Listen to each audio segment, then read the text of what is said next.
In other news, teachers' unions are raising serious concerns about the planned transition of over 400,000 teachers and their dependents from their current medical cover to the Social Health Authority, SHA.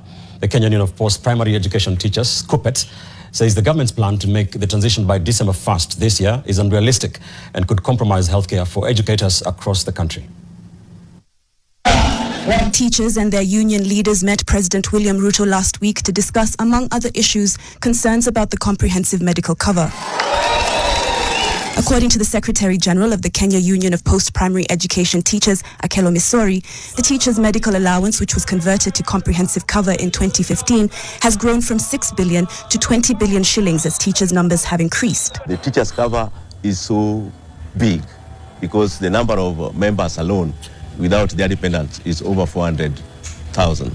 This requires that there is adequate preparation. We are being taken to SHA. Our big question is, what is the package in SHA? Yes. What is the package of dental? Yes. What is the package of optics? Yes. What is the package of outpatient? Yes. What is the package of inpatient? Yes. Overseas evacuation? Yes. What is the fate of teachers? Are we going to be admitted in private wings like what you used to get in Minet? Union leaders point to ongoing structural challenges within the Social Health Authority, including delayed payments to healthcare facilities, the same problem that plagues the current system. At one point, we asked the Teacher Service Commission and the SHA how they plan to mitigate these challenges.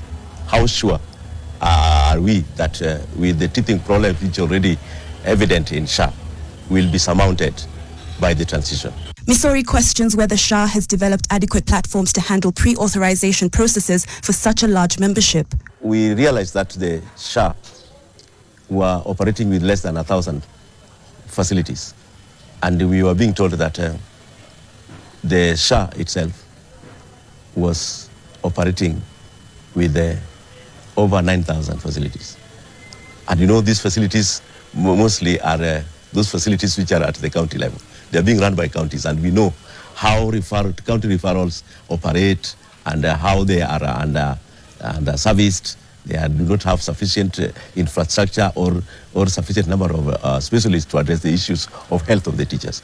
We don't expect to be told to begin with public hospitals, dispensaries, when we are seeking for treatment. We want all the private hospitals to be brought on board, so that if you can report to the hospital, you are allowed to use the private services and get better services. These are officers, for heaven's sake. The Teachers Service Commission, as the employer of teachers, is responsible for procuring the medical cover. KUPPET emphasizes that they are not opposing the transition, but are calling for adequate preparation time to ensure seamless healthcare services for teachers. The union warns that rushing the